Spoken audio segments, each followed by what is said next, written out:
Good morning, students. Our today topic of nucleus chapter is size of nucleus. Like many other topics of nucleus के बाकी topic की तरह ही size of nucleus भी उतना ही important है। मैंने आपको जो है न्यूक्लियस के काफी सारे वीडियोज जो हैं हमने जो है आपको जो है यूट्यूब पर दिए हैं। अभी तो हमने 6-7 वीडियोज ऑलरेडी दे चुके हैं, ठीक है। यह इसका जो है नेक्स्ट पार्ट होगा इस न्यूक्लियस का, ठीक है। तो आइए, hope you will take enjoy of my today classes. Let us start. Okay, size of nucleus. यहां पर हमने जो लिखा है यहां पर साइज ऑफ न्यूक्लियस, तो एवरी जो है हमने बताया था एवरी एटम का जो है अपना एक साइज है। न्यूक्लियस का साइज होता है आपको, और जो साइज ऑफ एटम होता है वो हमने बताया था आपको कि 10 के पावर 4 टाइम्स ग्रेटर होता है। 10 के पावर 4 टाइम्स ग्रेटर होता है किससे? आपको साइज ऑफ न्यूक्लियस से। किसी भी जो है, ठीक है, किसी भी ऑब्जेक्ट्स का मेजरमेंट किया जाता है उसी प्रकार से आपका एटम, और यहां पर न्यूक्लियस चैप्टर है तो इसका भी मेजरमेंट के बारे में हम सोच रहे हैं। इसका रेडियस क्या होगा न्यूक्लियस का, इसका डायमीटर क्या होगा। इस मेजरमेंट के लिए हम लोग जो है आपको जो है हम यहां पर जो है डिस्कशन कर रहे हैं इस टॉपिक को। ओके, जो प्रीवियस जो स्टेटमेंट हमने आपको लिखवाया था प्रीवियस वीडियो में, वहां पर था कि radius of atom, that means size of atom greater होता है न्यूक्लियस के रेडियस से, या न्यूक्लियस के रेडियस से, या साइज ऑफ न्यूक्लियस से। इट इज क्लियर, यहां तक आप लोग समझ गए होंगे। अब हियर यहां पर मैंने यहां पर एक लाइन लिखा है, व्हेन फास्ट मूविंग इलेक्ट्रॉन्स, ठीक है, आपका in scattering experiment bombarded and targeted to made up of various elements, ठीक है। इसका जो है कैसे आप, how to calculate the radius and diameter of nucleus, ठीक है। जिस प्रकार से न्यूक्लियस का जो है डिस्कवर हुआ था 19 जो है आपका 11 में by Rutherford, by a famous gold foil alpha ray scattering experiment से, ठीक है। आप लोग सभी जानते हैं, every know that this fact, ठीक है।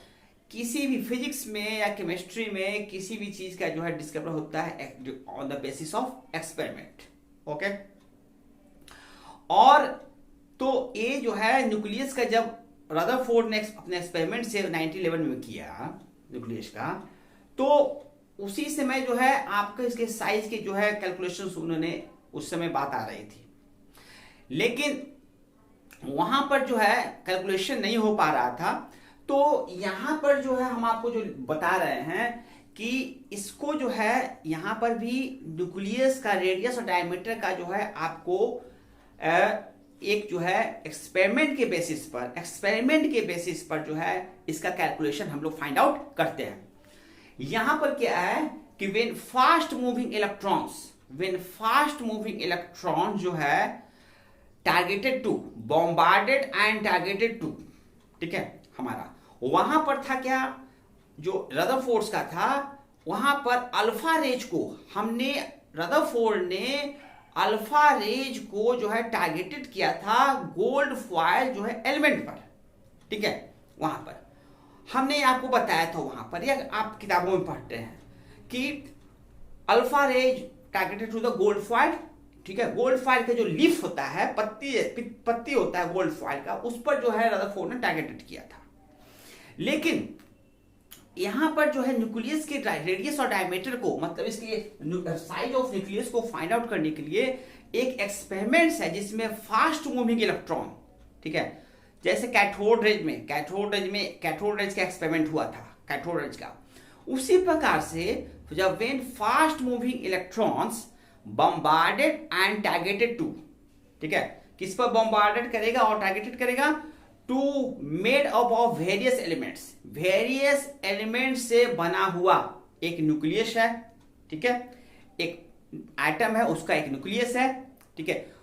उस पर ये जो है फास्ट मूविंग इलेक्ट्रॉन को हम लोग टारगेटेड करते हैं, बॉम्बार्डेड करते हैं, ठीक है।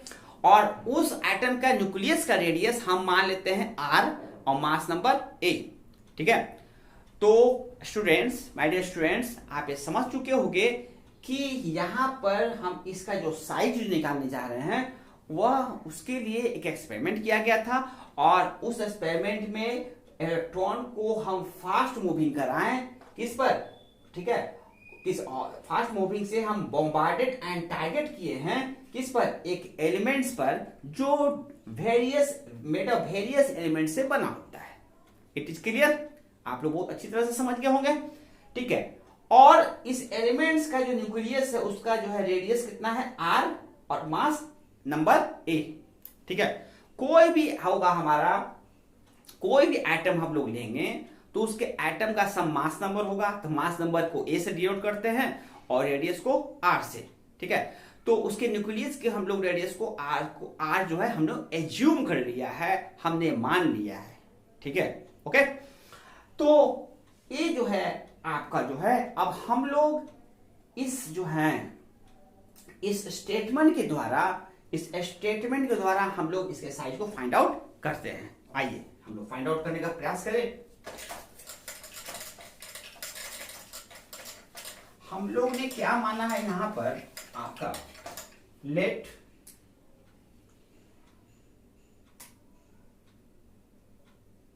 यहां पर हियर r जो हमने माना है रेडियस ऑफ न्यूक्लियस, ये हमने मान लिया है, और m जो है हमारा मास ऑफ न्यूक्लियस।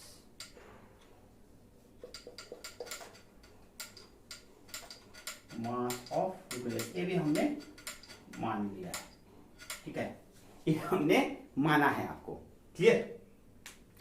अब यहां पर देखा जाए बिल्कुल जो है, ठीक है, अब यहां पर आप जो है बिल्कुल जो है आराम से देखिए। अब यहां पर देखा जाए कि एक एटम होता है और उसका न्यूक्लियस का शेप क्या होगा, तो यहां पर जो है हम एक शेप बना रहे हैं ऐसे।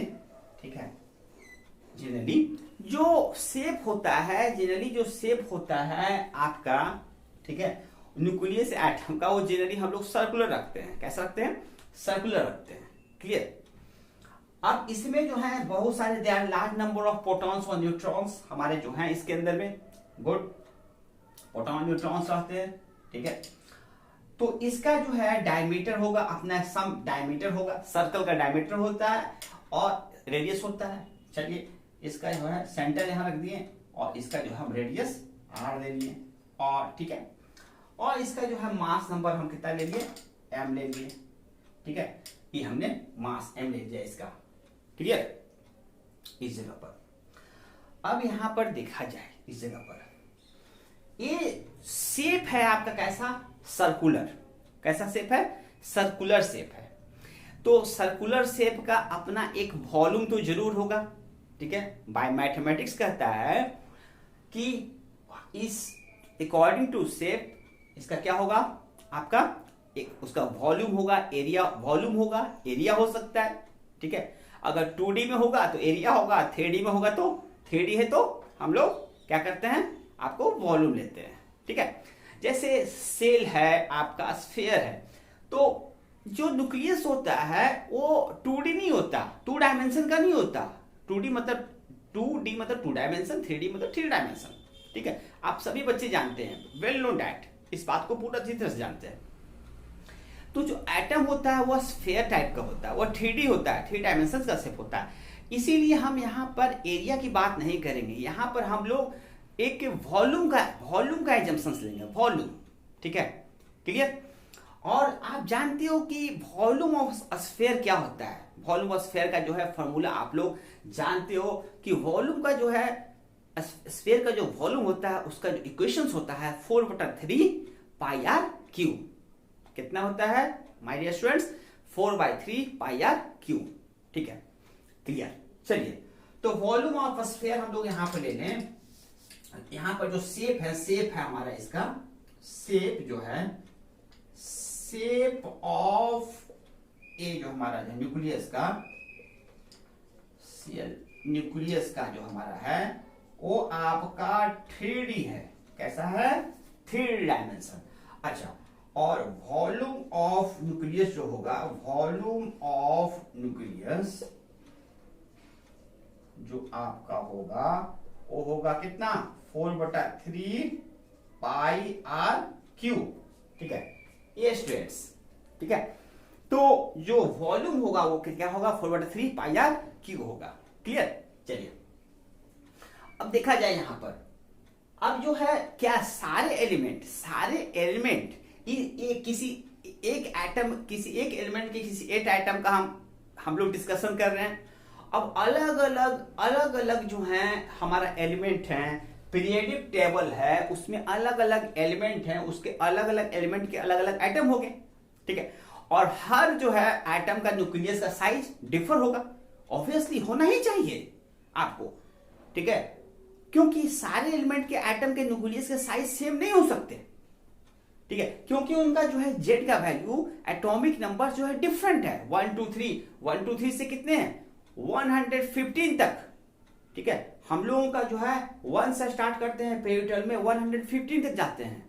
ठीक है, वो आपका Hg 80, गोल्ड Au 79, और वह जो है रेडियम आपका जो है प्लेटिनम, ठीक है, रेंडम जो है हमारा 85 जो है आपको, तो इस मतलब बढ़ते चला जाता है, इंक्रीजिंग ऑर्डर में बढ़ते चला जाता है 115 तक। ओके, तो जैसे जैसे हम लोग कहने का अर्थ है, ठीक है, ठीक है, I can say that about this figure के बारे में मैं कहना चाहता हूं कि जैसे जैसे इंक्रीज करेगा एटॉमिक नंबर, उसी प्रकार से इसकी जो है डायमीटर और रेडियस में इंक्रीज करेगा। ओके, अब एक यहां पर एक बात है एग्जाम्पल कि यहां पर जो है जब इसका जो है साइज डिफर होता है, वॉल्यूम जो है मतलब साइज मतलब वॉल्यूम जब ये जो है डिफरेंट होगा, तो उसके मास नंबर पर क्या इफेक्ट पड़ेगा? ठीक है, इसके मास नंबर पर क्या इफेक्ट पड़ता है? तो हम कहते हैं कि मास नंबर है क्या? मास नंबर हमारा जो मास नंबर है यहाँ पर मास नंबर जो है, मास नंबर है आपका ए, मास इसका जो है ए है मास नंबर।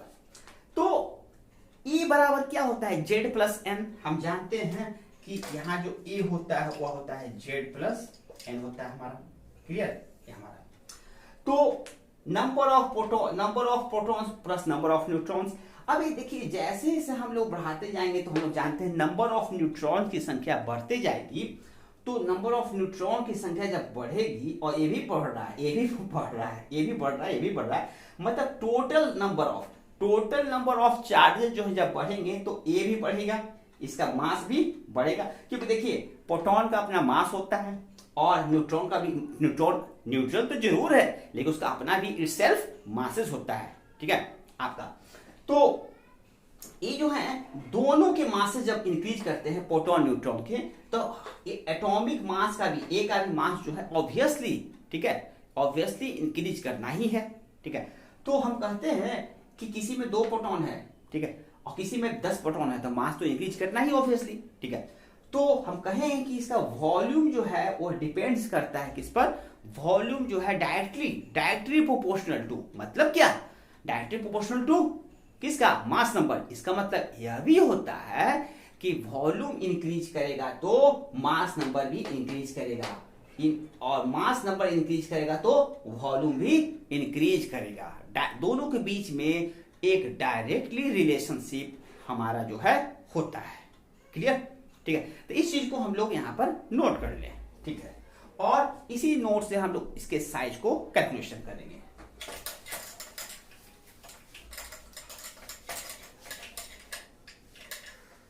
यहां पर देखा जाए, यहां पर इस जगह पर when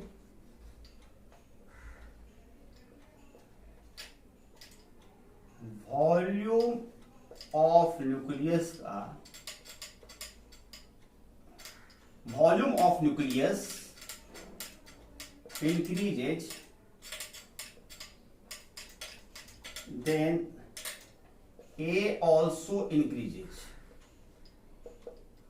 Then A also increases.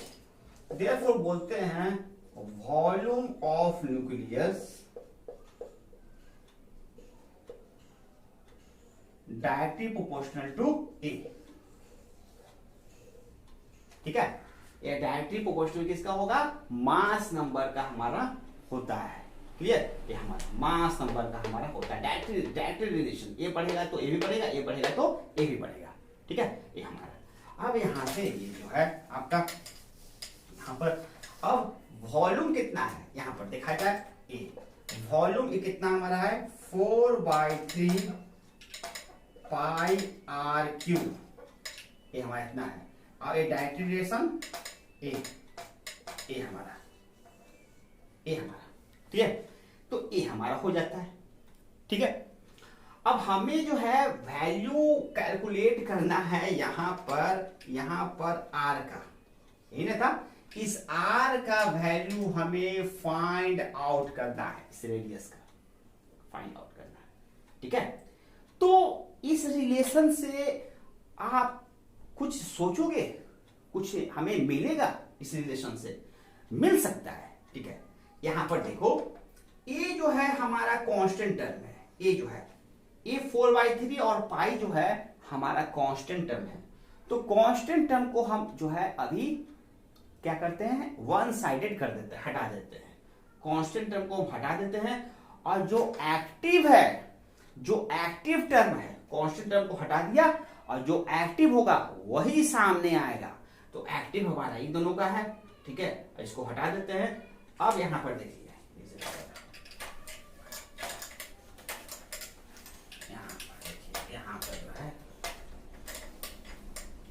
यहां पर जो है आपका therefore R cube directly proportional to A. यहां पर ए कांस्टेंट टर्म को मैंने नेग्लेक्ट कर दिया, वन साइडेड कर दिया, और ए जो है मैंने लिखा। अब इसके बारे में आपको खूब पता है, इसके बारे में आपको बहुत अच्छी जानकारी है। ये डायरेक्टली प्रोपोर्शनल है। इसको जो है हम लोग इक्वल चेंज करते हैं इक्वल टू में। क्या करते हैं? इक्वल टू में हमें चेंज करना है। तो क्या करना पड़ता है कि LHS को एक कांस्टेंट टर्म के इनटू RHS हमें लिखना पड़ता है। ठीक है, एक RHS में कांस्टेंट टर्म कर देते हैं तो ये इसमें चेंज हो जाएगा। लीजिए मैंने इक्वल टू में चेंज कर दिया। ठीक है, ये हमारा क्लियर, ये हमारा। तो ये हमारा हो गया। अब यहां से देखा जाए ये हमारा कि ये जो पावर है हमारा, जैसे यहां पर लिखा जाए कि A हमारा होता है पावर Q और A हमारा है B, और इस पावर को ट्रांसफर करते हैं B पर, उधर भेजते हैं, B पर ट्रांसफर करेंगे तो यहां से हमारा हो जाता है A directly proportional to B 1 की पावर 3। ठीक है, ये पावर को मैंने ट्रांसफर किया B पर, तो क्या हो जाएगा, A क्यूब जो है उस पर चल जाएगा B 1/3, मतलब क्यूबिक रूट। इसको क्या कहते हैं, B पर क्यूबिक रूट हो जाता है हमारा। 1/3 को हम लोग ऐसे लिखते हैं और इसको हम लोग ऐसे लिख सकते हैं 3R आपका B। ठीक है, ये हमारा।